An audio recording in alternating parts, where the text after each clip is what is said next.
Welcome, everybody. I'm Clara Irazabal, and I'm the director of the Urban Studies and Planning program. I appreciate your interest in our program, and I hope we have an engaging conversation here together.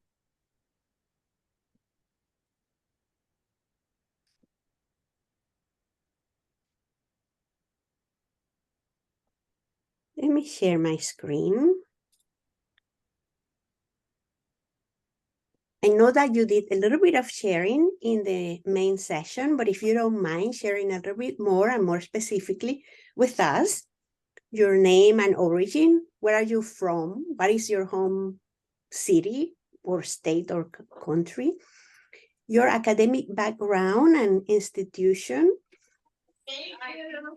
what attracts you to planning and what attracts you to our particular program in Masters of Community Planning.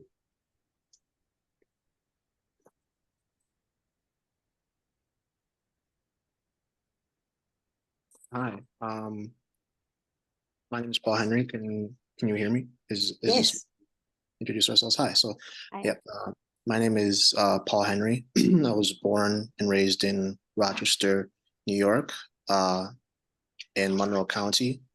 I graduated with a Bachelor of Science. And sorry if it's a little bit loud in the background. It's fine. I graduated with a Bachelor of Science from Canisius University in Buffalo, and a degree with Animal Behavior, Ecology, and Conservation. What attracts me to planning? What attracts me to planning is the possibility to reshape the urban landscape, to leverage it to help mitigate climate change and to integrate nature and natural ecosystem services into cities, and to try and find a way to carry out sort of my passion for urban ecology and wildlife conservation in a urban setting in that sense, and to make cities more healthy, more livable, more fun, more vibrant for people, as well as a safe habitat for animals right now, for animals to try and integrate green space into cities. And what attracts me to the master's in community planning is the dual degree option within the master's in public health for environmental health sciences, in a sense to sort of shape how our environmental health is carried out through the built environment. And yeah. Wonderful. Thank you. Thank you for sharing so generously, Paul. And I think that many others will perhaps share your interest in making the world a more sustainable and just place. And I'm particularly attracted to your idea of interspecies planning. That is not just about humans, it's about animals, flora and fauna. We need to understand the ecosystem in a more systemic ways. We won't have the opportunity for everybody to share explicitly like that, but I would like to hear at least a couple of others, and I invite others also to write their responses on the chat so we can share, we can learn about all of you. But do we have another volunteer to speak?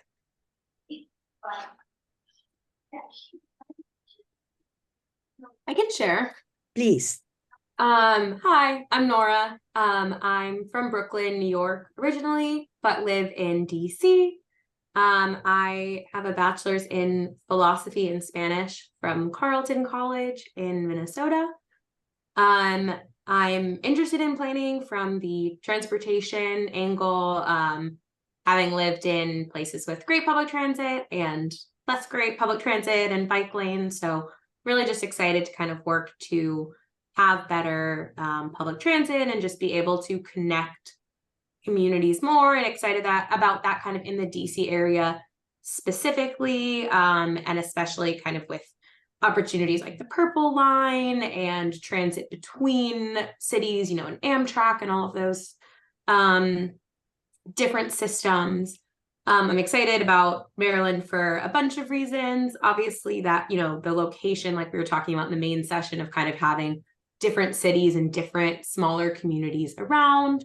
And then all of those different centers that have so many different research opportunities. So really excited about that. And the idea of an architecture school as well, to kind of have that design focus and really just have so many different courses to choose from. Excellent, excellent. Yes, indeed. The DC area has somewhat great transportation, but once you get to the suburb, it's not that great, but it's getting better very rapidly, particularly around our campus that will have 5 new stations for the Purple Line within the campus, and it's changing dramatically the landscape of transit options and walkability and all the rest. So it is a very exciting time to be here studying planning and focusing on transportation if that's the area of interest for you. Let's hear from one more at least. Hi. Yes, please. Hi, my name is Shahrzad. I'm from Iran. I studied urban planning in University of Tehran, but right now I do live in College Park, actually. And what attracted me to planning in the first place was being able to build sustainable, safe, and equal place for everyone. I am really into social equity and also ecological sustainability. And when I came to United States, I found that the opportunity here to have to be able to work on these things is kind of infinite, because you have the land, you have the will to do so. It wasn't like that in my country. And also, I am somehow familiar with the classes here on University of Maryland, and I am really interested in taking those classes, as I have audited some of them virtually. So yeah, that's me. Wonderful. Thank you very Thank much you. for sharing, and thank you for your interest in social and spatial equity. This is an area in which we invest indeed a lot of effort, and is mainstream in all of our courses, in all of the projects we engage. It's very central to everything we do. I think that you will find a lot of grounding and opportunities to explore this if you were to come to our program. I invite others to write on the chat so that we learn from others as well. But what I want to highlight from the 3 people that spoke is the fact that we usually have a student body that is very diverse. You come from different places around the country and around the world. You come from different backgrounds, and you have overlapping and yet distinct interest in planning. And I think that our program is well positioned to serve you all. So let's dig a little bit farther into our program. It is about community planning, and we take very seriously this notion of community. It's not just about any type of planning or top-down planning that exists and is very prominent around the world and including here in the United States. It is about working with communities, understanding the grassroots, and working from the bottom up to build up opportunities in communities. We have an acknowledgement. The university put this together in conjunction with indigenous communities, or the survivals of them that exists in our region. And I wanted to share a little bit of this with you because I think it's quite related to planning. So in bold here, you can read, we are on the ancestral lands of the Piscataway people, who are the ancestral stewards of this sacred land. So it already talks about stewardship and the importance of stewardship of the land as the as the home for all of the species, if you wished. They remind us that clean air and pristine waterways are essential to all life. It is important to protect, acknowledge, cherish, celebrate the entire ecosystem. This land acknowledgement is a vocal reminder for each of us as two-legged to ensure our physical environment is in better condition that we inherited for the health and prosperity of future generations. So it is future related, future oriented. It's not just about making conditions better today or for the present communities. It's about also considering the future and those who haven't not yet not been born, including. We have to be mindful of that and preparing better conditions for them as well. A little bit about myself as well.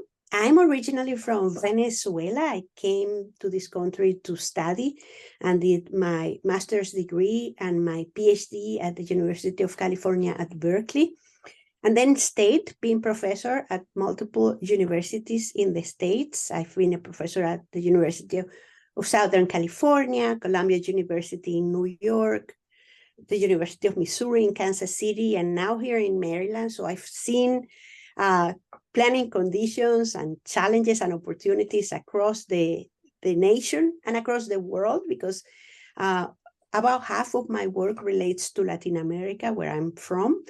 And I think of planning as a field that needs to emancipate individuals and groups from conditions that oppress us, whether it's bad transportation or lack of decent housing or access to good education or health or job opportunities. Those things that planning cares about, we need to make them work for communities, for the betterment of people. And planning has not always done that, so I explore where and how and why is it that planning hasn't delivered in its promise of emancipation, and look for ways in which planning can do better. In the program, I also teach Community Planning Studio. That's the capstone experience of the program. Once you have taken all of your courses, you are ready to do a studio with a community and deliver a project, a real project for them. And that's the class that I teach. At the moment, I'm teaching one that refers to an African-American community nearby our campus that was decimated with a process of urban renewal that happened in the 70s and 80s, and is now in the process of restorative justice. Even the city of College Park, where we are at, has committed to do restorative justice for this community. And we in our community planning studio are examining what does that mean from a planning perspective. How can planning contribute to a process of restorative justice for this community?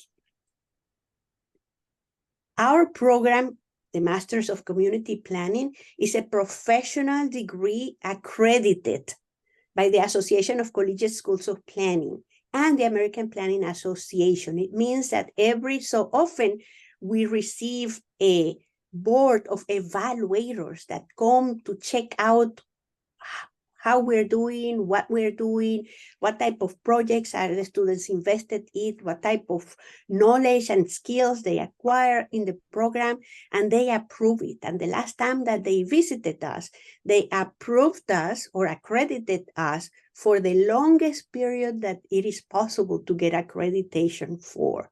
So this is a very strong and robust program that will have recognition across the country and across the world. We take very seriously the formation of our students as agents of change in your communities to make communities more sustainable and more just. So if you want to be a good professional, but also a good leader and want to transform the world for the better, planning is a very good field that you can consider for doing so. And through an array of courses that we offer, both core courses or mandatory courses and elective courses, You will be exposed to potential solutions to the very difficult challenges that we face regarding climate change and race and social inequalities, public housing, public health, and others. We are a program that is about becoming a generalist, meaning that there are several fields to planning, such as some of the ones that you mentioned, planning sustainability or transportation planning or urban design or housing or economic development. And you will learn a little bit about all of these sub-specializations. And at the same time, you can select to become a specialist in one or two of these. You can specialize in housing and community development, in economic development, in environmental planning, in transportation planning, or you can design your own specialization and will help you select courses that will support that. You will interact with diverse professors, practitioners, and students, and you learn from each other. That is one reason, one other reason what I wanted for you to introduce yourselves so that you know the type of peers that you will have in the program. And it's very important because you learned a lot from each other and not solely from your professors. And as Nora, I think, suggested, we are affiliated with a number of research centers that will be of interest to you as planners. The National Center for Smart Growth, that is internationally recognized for doing research on smart growth and sustainability, but also a number of other centers or initiatives, such as the Urban Equity Collaborative, the Small Business Association Network, the Stormwater Infrastructure Resilience and Justice Lab, the Environmental Financial Center, and the Colvin Real Estate Development Center. So all of those exist under the umbrella of our schools, and you can learn from them, interact with them, and some of you can even potentially work for them as interns.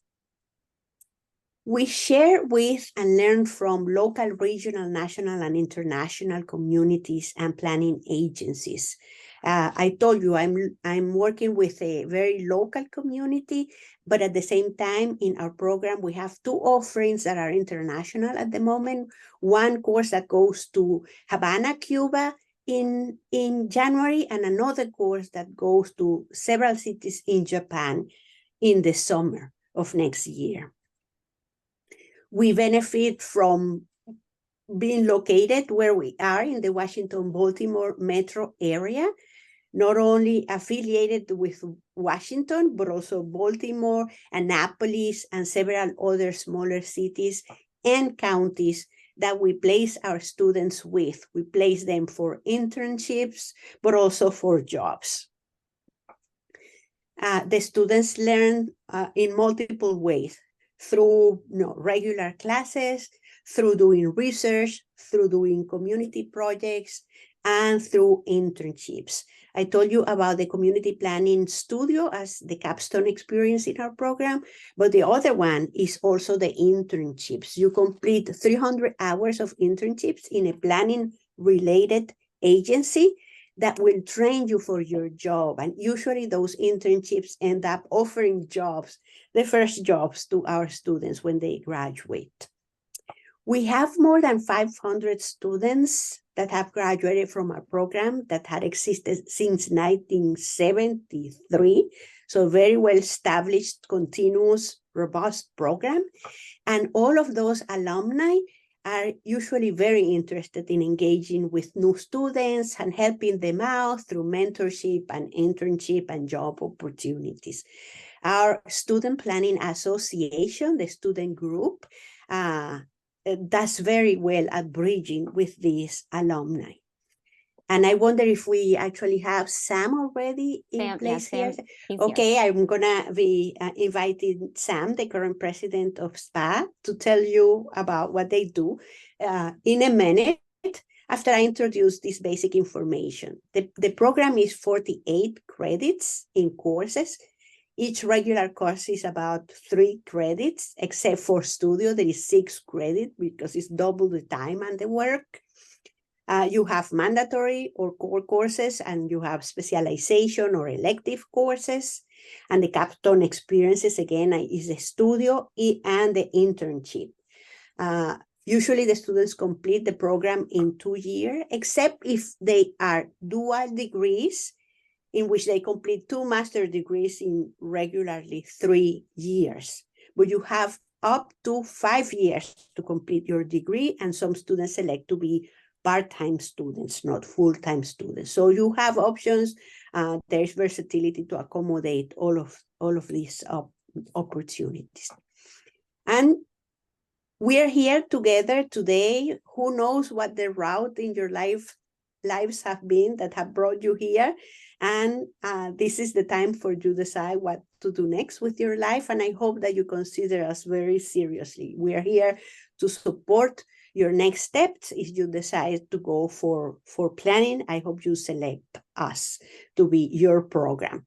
We have a mighty faculty here that specializes in a variety of things, from international planning to housing to community development to transportation. We have them all, and we are all eager to serve you well. So with that, I will stop sharing and invite Sam to share with you now. Sounds good. Thank you, Clara. Can you all hear me? Yes. Okay, perfect. Well, hi, my name's Sam Gordon. I'm the president of the Student Planning Association here at University of Maryland College Park. I'm a second-year student. I'm just about to finish my, second fall semester. Currently I spent first year doing full-time, and I'm doing part-time. I'm working part-time at Smart Growth America. It's a nonprofit in DC that advances a lot of our, planning, equitable planning principles that we, try to embody here in the program. But yeah, Student Planning Association, essentially we try to be focused on 3 main pillars of, advancing social, professional, and academic opportunities here in the program for our student body. We've done a few exciting things throughout the year, such as thanks to generous funding from both the department and the Maryland chapter of the American Planning Association, we got to fund travel and lodging for a number of students to go to the National American Planning Association conference, which is in Philly this year. Really exciting. I'd never been to Philly, so it's an amazing experience. And on the board, we have a couple of board members who sit on the local APA chapters as well. And so that has been a great opportunity I'm actually on the Maryland chapter, and my peer, Megan Ravert, sits on the DC APA chapter. And that's resulted in a really great opportunity. a few weeks ago, about a month ago now, actually, our campus was able to host the DC chapter's annual conference here on campus. So that was a great opportunity for us to connect students to professionals working throughout the DC area community in the planning field. And yeah, we also try to do, host a couple of happy hours or just like food events throughout the year so that students can, better get to know one another, which I find is very important, because this is if you all decide to stick around in the DC area, the planning field is, it's a little bit of small bubble in a lot of ways. So the students that you will be sharing classrooms with are also, individuals and professionals that you'll be likely working with down the line. So I stress that as something that's very important. But yeah, if you have any questions for me about just the planning field from a student's perspective so far, spent a number of years working down in Louisiana, New Orleans as well, in the stormwater management field. But yeah, any questions about the program, feel free to reach out, and I'll plot my email address in the chat so you all can have it. Thank you very much, Sam. Indeed, it is your turn now to offer comments or questions, please.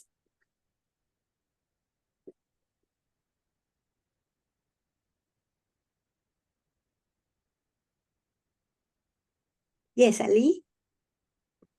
Hi, Sam. Hi, everybody. I'm just curious about, I'm from Philly, living in Philly. I'm curious if there are many classmates who are able to commute down to College Park, not necessarily from Philly, but from outside the metro area.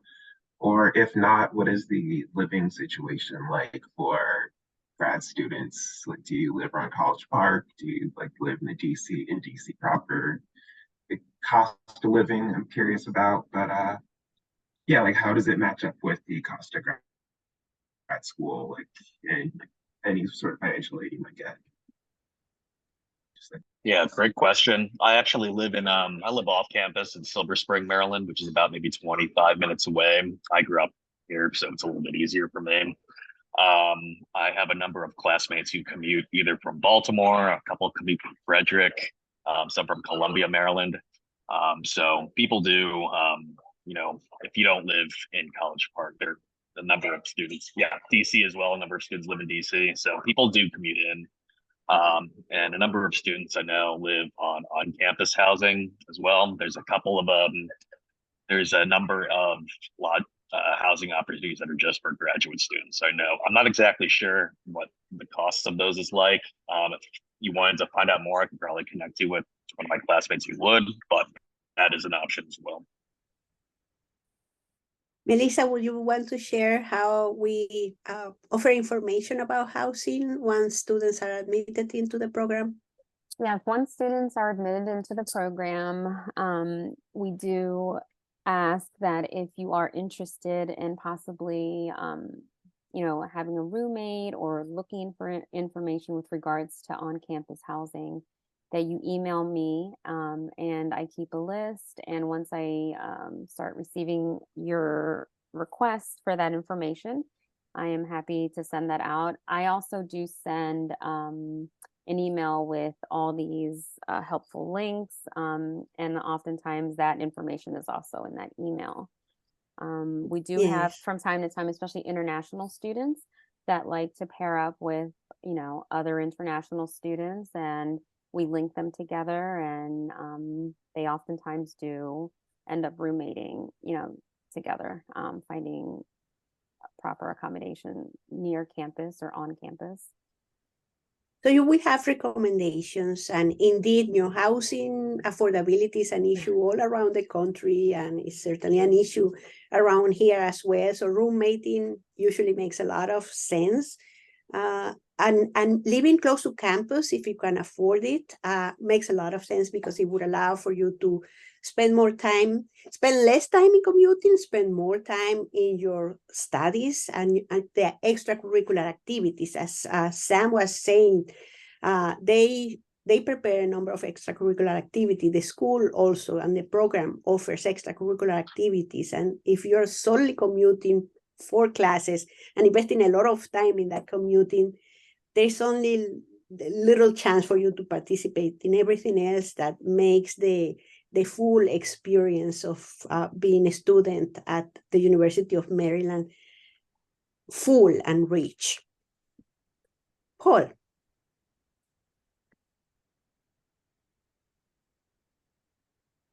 Paul, you had your hand up? Hi, can you guys hear me?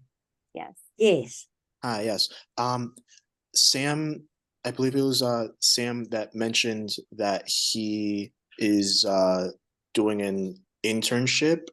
For the internships, are they paid, or are they unpaid internships? So mine is paid, but it depends on, which, whoever you end up working with. But just my own personal rule of thumb, I'm not going to work for free. So No, all of our internships are paid, because we're asking you to complete 300 hours of internship. It makes sense that all of them are paid, and many of them are through memorandums of understandings, contracts that we have with established planning institutions all around the region. So they are well, structured, with decent pay for the students, but you are also entitled to find your own internship. Certainly, ideally, that will be paid. Okay, yes. And that would also coincide with a possible graduate assistantship as well. Do students often do both of those in one semester, being a TA or a GA while doing an internship? Well, regularly our students have either a 10-hour a week GA appointment or a 20-hour a week GA appointment. Those are the two modalities. So if you're doing an internship for a 20 hours a week with an agency, that's what you're doing for the semester. Students are not supposed to work more than 20 hours a week. That's what the university allows, because then if you work more than that, it will compromise your studies, unless you were to become a part-time student and then you perhaps work full-time at the same time, which would not be the ideal situation, but we have students under those circumstances too. Wendy? Okay, got you. Thank you. Yes, thank you. Can you hear me? Yes. I have two questions. I am, I guess, a non-traditional student in the sense that I have been working for the federal government for the past 15 years and I'm considering a career change. For the application letters of recommendation, I have individuals that can speak to my skills and abilities, but not necessarily relate them to a planning field.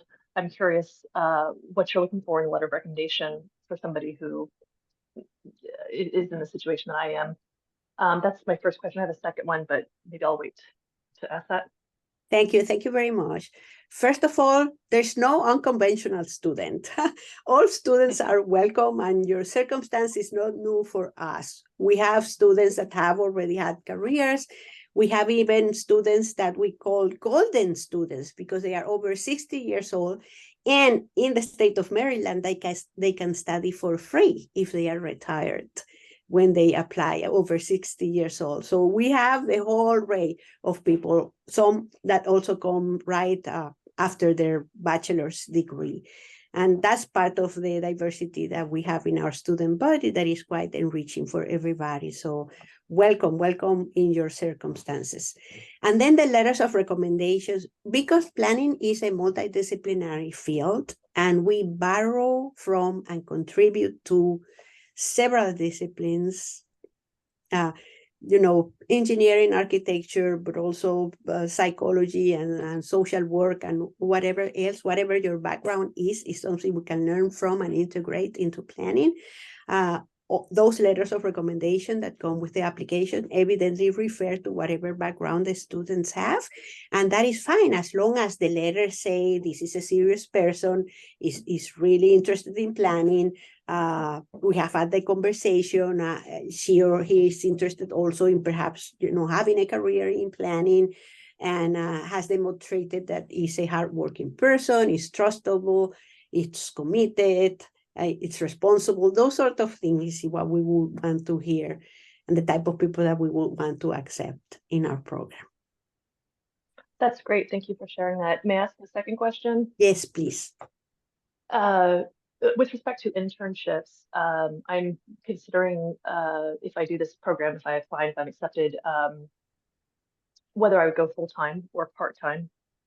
If I were to go part-time and maintain work with the federal government, would the expectation be that, I guess I'm just trying to understand how an internship would work for an individual who is also maintaining another, part-time job and doing the degree part-time. How does that look for people? Are they having to go into an agreement with their current employer? Just trying to understand how that works. Yes, well, the ideal is that you find an internship in planning, because that will be, training for what you're going to be doing once you graduate. But if you have had a career that somewhat relates to planning, you can also have perhaps a waiver for your internship. In your circumstance, that might or might not be the case. We have had those in the past for some students. And we have also arrangements. For example, if your work doesn't refer to planning, then you perhaps ask for a permission to do an internship that is referred to planning, that is validated by the program. because ultimately you, as you said, you're interested in a career change. So all of this is preparation for your career change. But we work with the students on an individual basis and try to accommodate conditions in manners that work for everybody involved. Thank you. And just to be clear, I wasn't anticipating doing an internship not in the field. It would be, it's trying to envision how I would maintain a part-time job, do an internship, and maintain schoolwork. So kind of carrying the three aspects at once. But that's helpful. Thank you.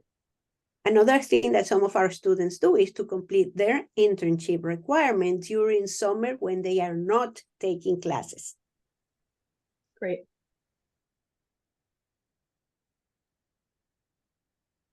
Nora? Hi, yeah, I have two questions as well. My first was about the GA and TA positions. I know in the larger meeting, the slide was saying that there's positions within the School of Architecture, but then also other ones.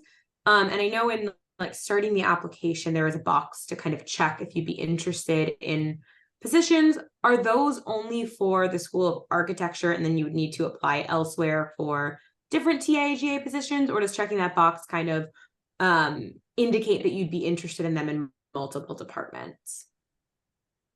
No, when you check on that box, we within the school consider you for the TAs and GA positions that we have. So if you're not qualified or you're not appointed to any of those positions within the school, you are entitled and encouraged to look for positions elsewhere on campus.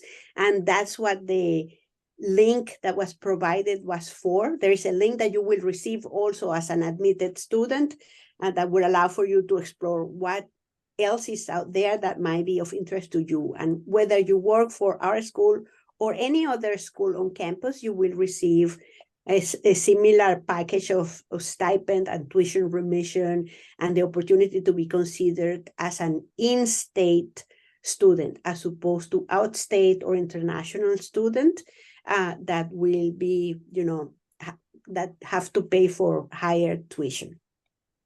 Okay, thank you so much. I just dropped the link for the e-jobs. That's something you guys can like take a look at, and you can see right now, what available positions are on campus at the moment. Just so you can get a feel for what it looks like, a feel for what, the campus is hiring for.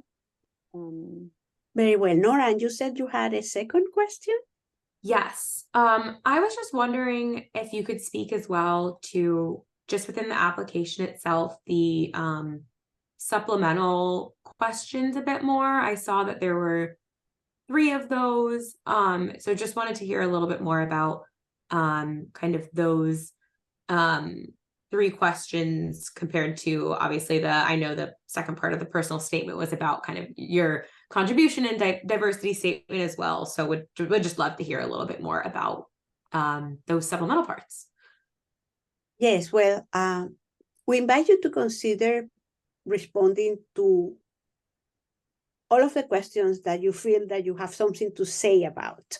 But you are only required to respond to one of the 3 questions. So you can select just the one and respond to that. And the intent of these questions is for us to learn a little bit more about you from a more personal level, something that perhaps you won't share in your essay, that you might keep it at a more academic level. You may want to share in those more personal, relatable questions that are new in the application for this year.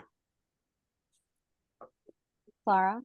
Yes. I'm sorry, Canayo, I'm sorry if I'm not pronouncing your name correctly, did drop a question in the chat saying that this person's aware that a 3.0 is the minimum GPA for acceptance, but do we place more consideration on students with higher GPAs?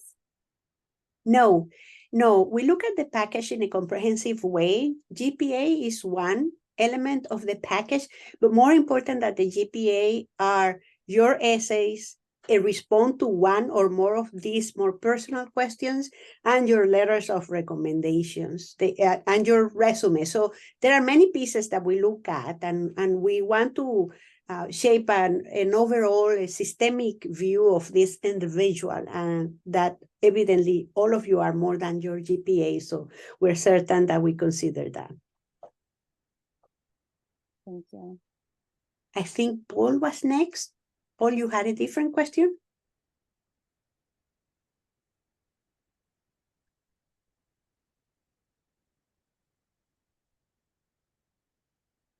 Or Ali?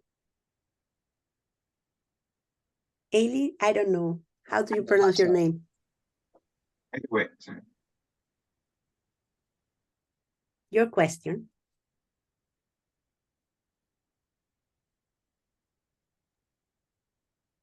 Me or Ali? Go ahead, Paul. Hi, sorry about that confusion real quick. In terms of if there were to be a student to do the dual degree with community planning and master's in public health, they have to do the two essentially internships, the public health one and the community planning one.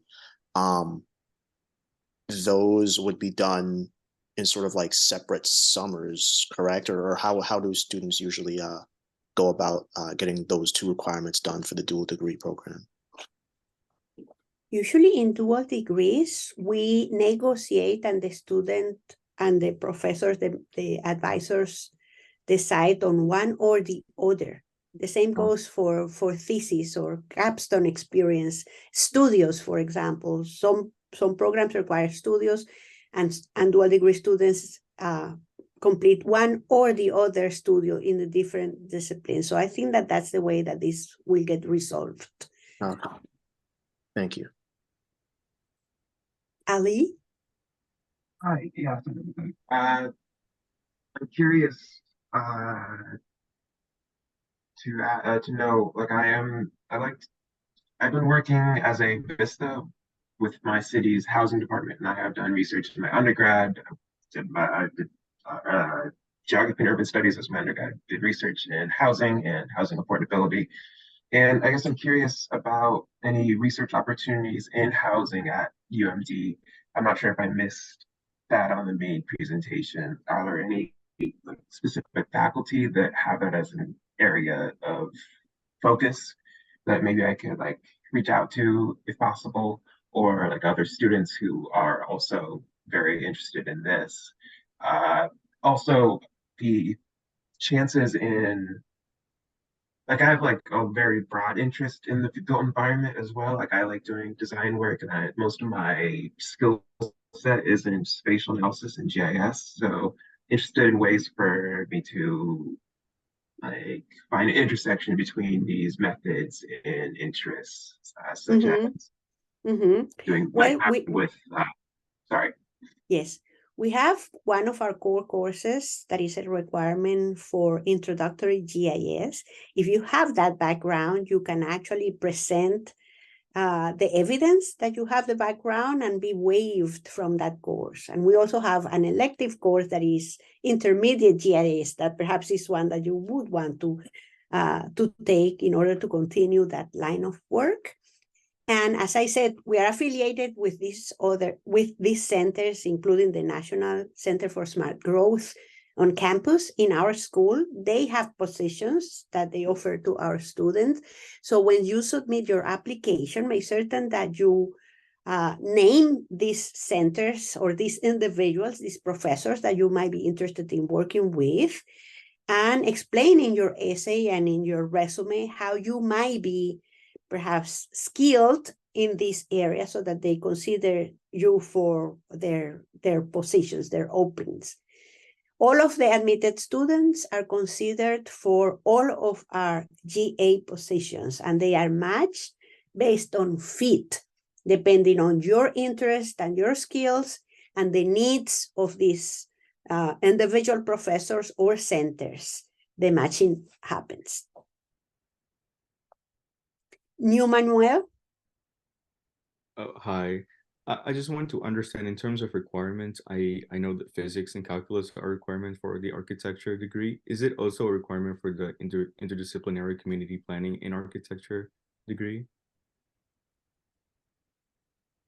I'm not certain about that, what the requirements are for the architecture degree. What I can tell you is that if you're interested in a dual degree, you have to Not the apply requirement, separately. the prerequisites.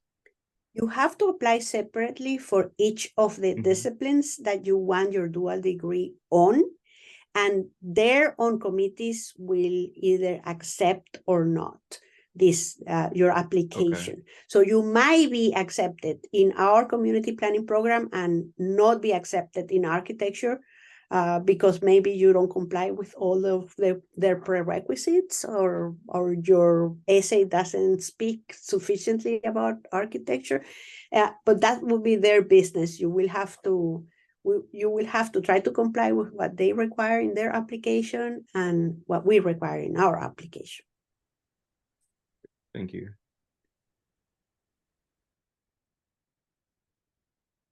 And you might apply to a dual degree right away as your first approach to our university, or you might decide later to apply for a dual degree once you have already started one of our degrees. Say you start as a community planning studio, and during your first year in the program realize that you're really interested in architecture and have had the opportunity to speak to a couple of the students and a couple of the professors and see some of their projects. And then you invest in applying to that and become a dual degree student later. Of course, the earlier you do it, the better, because then you will reduce the time that is required to complete the 2 degrees.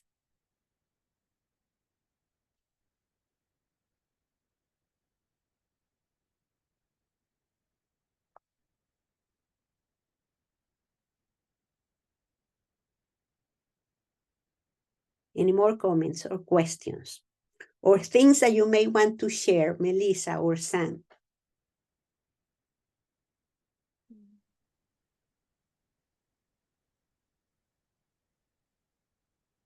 Cesar.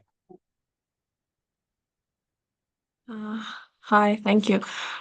I have a question about the thing you mentioned about making our own specializations. Can you help me with that? Because I may want to go through some urban design and social equity, like something in between. Will I be able to? Well, you have a limited opportunity to take electives while you are in our program. Actually, 3 courses of 3 credits each you can take in electives. So those 3 courses might relate to an area in which you would want to become specialized. And some of the courses might be with us, and some can be in other programs in the school or even outside of the school. We have had, for example, students interested in gender equity. And gender in particular is not something we have a course dedicated to, but the program in gender studies does at the university level. So this student has taken courses with them, and in that manner has fulfilled her desire to become a specialist in that particular area. So we will try to work with you, and the students are also a great assistant in helping others identify courses within our school and outside our school to complete their specializations or to pursue their interest. Maybe you don't complete a specialization, but you pursue an interest on a particular area. We also belong to a consortium of universities in the region. There is a density of universities in our metropolitan area.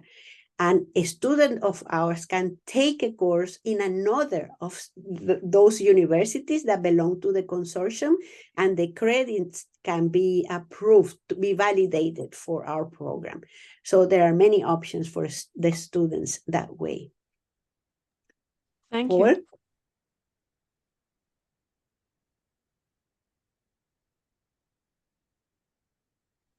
Hi. Yes. For applying to the dual degree program for the MPH and Master in Urban Planning program, you mentioned a little earlier that we'd have to apply separately. So I'd have to apply to the specific Masters in Applied Environmental Health program, and then this program right here specifically, I have to go through those separate processes. Yes, you have to, but you don't have to pay the application fee twice.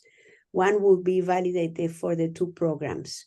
But keep in mind with it that with health specifically, they have different deadline for submission of applications. So be mindful of that so that you don't lose sight of whenever you need to submit those materials. Okay. All right. Thank you. Alexander. Hi, can you hear me all right? Yes.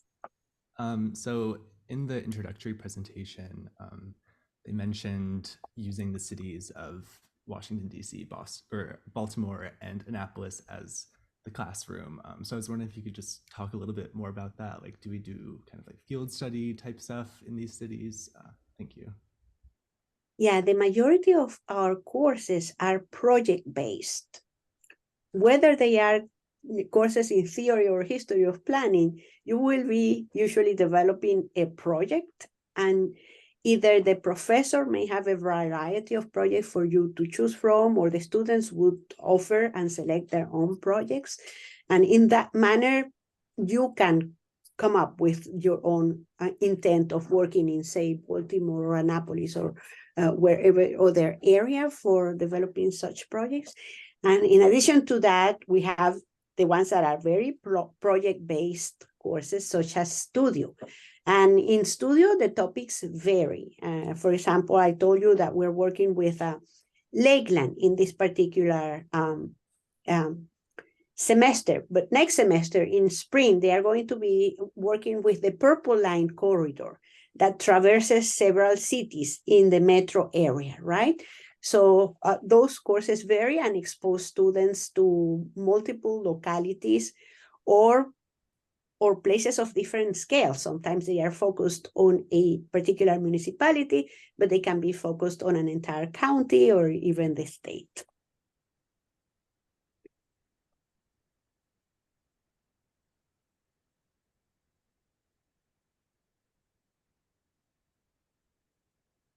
Sam and Melissa, am I missing anything? I don't think you are.